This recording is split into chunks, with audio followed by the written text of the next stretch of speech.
Hello friends, स्वागत है आपका माय हिमाचल न्यूज में। हिमाचल प्रदेश तथा अन्य प्रमुख खबरों के लिए माय हिमाचल न्यूज चैनल को सब्सक्राइब कर लें, साथ में बेल आइकन को भी प्रेस कर दें ताकि हिमाचल की हर ताज़ा खबर आपको मिलती रहे और वीडियो को भी लाइक कर दें। तो सबसे पहले बात करते हैं हिमाचल के कोरोना अपडेट पे। तो हिमाचल प्रदेश में 8 कोरोना संक्रमितों की मौत, 264 नए मामले। हिमाचल प्रदेश में 8 और कोरोना संक्रमितों की मौत हो गई है। बुधवार को मंडी के नेरचौक मेडिकल कॉलेज में बुधवार को 3 कोरोना संक्रमितों ने दम तोड़ दिया। बुधवार को प्रदेश में कोरोना वायरस के 264 नए मामले सामने आए हैं। कुल्लू जिले में 44, उसके साथ ही शिमला में 32, मंडी में 68, कांगड़ा में 18, सिरमौर में 19, हमीरपुर 10, किन्नौर 22, सोलन 25, चंबा 9 और ऊना में 2 नए कोरोना पॉजिटिव मामले आए हैं। प्रदेश में कोरोना संक्रमितों का कुल आंकड़ा 19,621 पहुंच गया है। 2,636 सक्रिय मामले हैं। 16,676 मरीज अभी तक ठीक हो चुके हैं और 274 कोरोना संक्रमितों की हिमाचल प्रदेश में अभी तक मौत हो चुकी है। तो कोरोना को मात दे चुके मुख्यमंत्री 26 को सचिवालय लौटेंगे। कैबिनेट बैठक 27 को। कोरोना महामारी को मात दे चुके मुख्यमंत्री जयराम ठाकुर 26 अक्टूबर सोमवार को राज्य सचिवालय लौटेंगे। डॉक्टरों की सलाह के बाद आगामी दिनों में वे आराम करेंगे। 27 अक्टूबर मंगलवार को वे कैबिनेट की बैठक ले सकते हैं। कैबिनेट बैठक के बारे में जल्द मंत्रियों को भी अवगत करवाया जाएगा। कैबिनेट 10:30 बजे शुरू हो सकती है। हालांकि अभी बैठक के बारे में फाइनल नहीं है, बैठक आगे भी टल सकती है। इस बैठक में प्रदेश में कोरोना वायरस की स्थिति और अन्य तमाम मसलों पर चर्चा हो सकती है। बुधवार को मुख्यमंत्री जयराम ठाकुर ने वॉक ओवर शिमला में ही अपने कार्यालय में कुछ फाइलें मंगवाई। पिछले लंबे वक्त से सीएम कार्यालय में फाइलों के ढेर लग गए थे।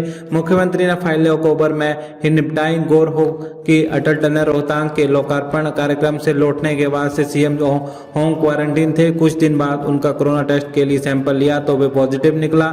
अब उनकी रिपोर्ट नेगेटिव आ चुकी है। डॉक्टरों ने उन्हें कुछ दिन और आराम करने को कहा है। एक बार पास हुआ टेट अब उम्र भर के लिए रहेगा मान्य। एनसीटी ने किया बड़ा बदलाव। शिक्षक बनने को की तैयारी में जुटे प्रदेश के लाखों उम्मीदवारों को केंद्र सरकार ने बड़ी राहत दे दी है।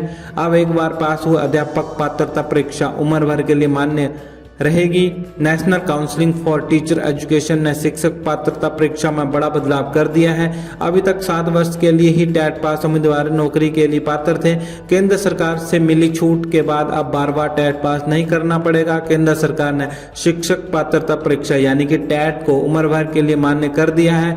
अब तक टेट पास करने पर उम्मीदवार 7 वर्ष तक नौकरी के लिए पात्र होता था। उसके बाद उसे शिक्षक बनने के लिए दोबारा परीक्षा देनी पड़ती थी। एनसीटीआई द्वारा नियमों में किया गया बदलाव केंद्र के साथ ही राज्य में भी लागू होगा। केंद्र और राज्य एनसीटीई नियमों से टेट करवाते हैं। केंद्र सरकार के लिए सीबीएसई और राज्य अपनी परीक्षा खुद करवाते हैं। National counselling for teacher education NCTE की पिछले दिनों हुई बैठक में टेट के नियमों में बदलाव को मंजूरी दी गई है। सरकारी स्कूलों में शिक्षक बनने के लिए टेट पास करना अनिवार्य है। अब तक एक बार परीक्षा पास करने से सर्टिफिकेट के आधार पर 7 साल के अंदर सरकारी नौकरी के लिए आवेदन कर सकते थे। अब नए नियम के तहत एक बार परीक्षा पास करने पर उम्र भर के लिए पात्रता मिलेगी। सरकार के इस फैसले का सबसे अधिक लाभ महिलाओं को होगा। दरअसल शादी और बच्चों के चलते वे नौकरी छोड़ देती हैं, अब दोबारा आसानी से नौकरी पा सकेंगी। नई शिक्षा नीति से बंद नहीं होंगे कम विद्यार्थी संख्या वाले स्कूल। गोविंद सिंह ठाकुर। राष्ट्रीय शिक्षा नीति बच्चों के सर्वांगीण विकास और अन्य रोजगारक परक मनाने में मददगार होगी। शिक्षा मंत्री गोविंद सिंह ठाकुर ने बुधवार को कुल्लू महाविद्यालय में राष्ट्रीय शिक्षा नीति 2020 पर राज्य स्तरीय सेमिनार की अध्यक्षता करते हुए ये बात कही। सेमिनार में प्रदेश के विभिन्न कॉलेजों और स्कूलों के शिक्षकों ने भाग लिया। उन्होंने कहा कि प्रधानमंत्री नरेंद्र मोदी ने जो राष्ट्रीय शिक्षा नीति देश को दी है वे देश व समाज में बड़ा बदलाव लाएगी। उन्होंने कहा कि 2030 तक प्रत्येक नागरिक को गुणवत्ता युक्त शिक्षा की व्यवस्था होगी। केंद्र सरकार प्रत्येक राज्य में नया विश्वविद्यालय खोलेगी और उसके लिए राशि की भी व्यवस्था करेगी। मेरू नाम के इस विश्वविद्यालय में अनुसंधान व अध्ययन दोनों को महत्ता दी जाएगी। बच्चों में अंतर्राष्ट्रीय शिक्षा प्राप्त करने की सोच को अपने देश में ही पूरा किया जाएगा। सीएम की प्रशासन पर कमजोर पकड़, मंत्रियों में अफसरशाही में कोई तालमेल नहीं। राठौर।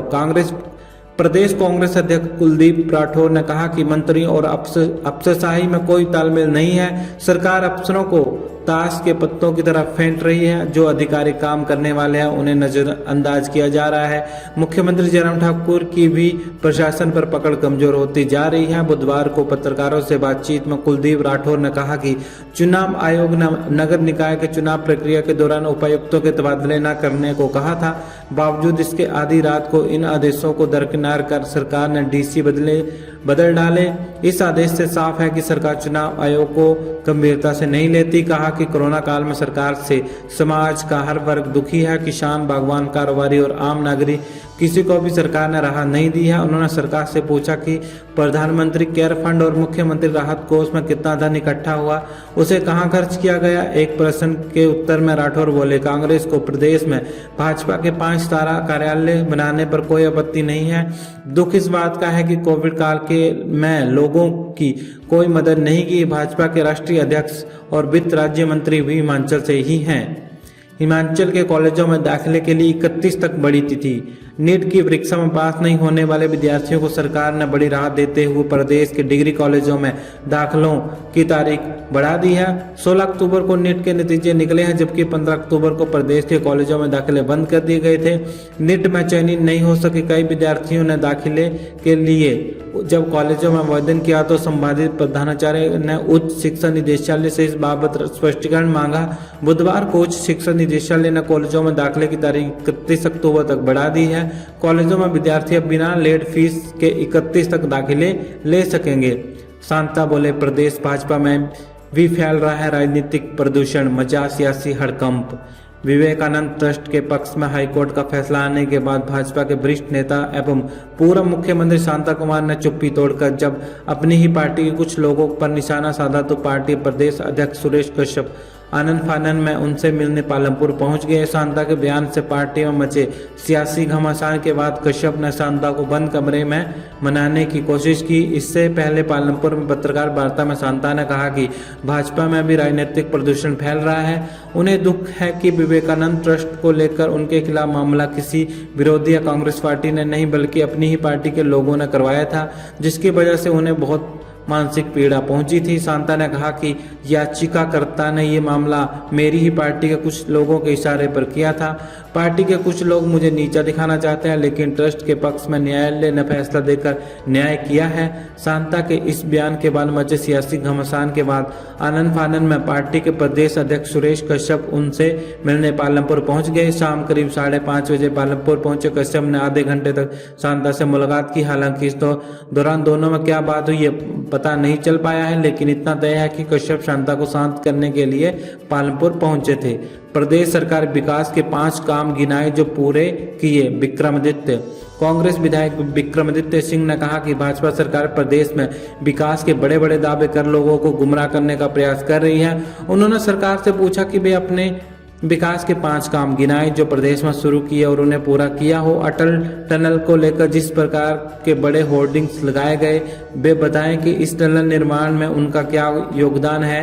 प्रदेश विश्वविद्यालय में छात्रों के साथ पुलिस और प्रशासन के दुर्व्यवहार की निंदा करते हुए कहा कि वे छात्रों की आवाज को दबने नहीं देंगे। छात्रों की मांग जायज है। छात्र हित की आवाज वे स्वयं प्रदेश विधानसभा के अंदर और विश्वविद्यालय में जाकर भी उठाएंगे। उन्होंने आरोप लगाया कि प्रदेश विश्वविद्यालय आरआरएस की राजनीतिक अखाड़ा बनकर रह गया है। बंद होगा मानव भारती विश्वविद्यालय, नए दाखिलों पर लगाए रोक। डिग्रियों के फर्जीवाड़े को लेकर विवादों में आए मानव भारती विश्वविद्यालय सोलन की नींव अब पूरी तरह हिल गई है। कुछ माह में विश्वविद्यालय परिसर पर पूरी तरह ताला लगाया जा सकता है। हिमाचल प्रदेश निजी शिक्षण संस्थान नियामक आयोग के मुताबिक अब मानव भारती विश्वविद्यालय में भविष्य के लिए कोई दाखिले नहीं होंगे। यहाँ फिलहाल जिन विद्यार्थियों ने वर्ष 2019-20 के लिए दाखिले लिए थे उन्हीं की पढ़ाई पूरी करवाई जाएगी। इसके साथ ही वर्ष 2020-21 के लिए कोई नया दाखिला नहीं किया जाएगा। नियामक आयोग की योजना के मुताबिक मानव भारती विश्वविद्यालय से पढ़ाई करने वाले वे विद्यार्थी जो अंतिम सेमेस्टर में हैं उनकी परीक्षा करवा दी जाएंगी। इसके साथ ही जिन छात्रों का अभी तक कोर्स अधूरा है उन्हें दूसरे विश्वविद्यालय में भेजा जाएगा। अब विश्वविद्यालय खोलने पर फैसला जांच पूरी होने के बाद ही होगा। तो वीडियो को लाइक कर दीजिएगा, चैनल को सब्सक्राइब कर दीजिएगा, उसके साथ लगी बेल को भी प्रेस कर दीजिएगा। जय हिंद, जय भारत।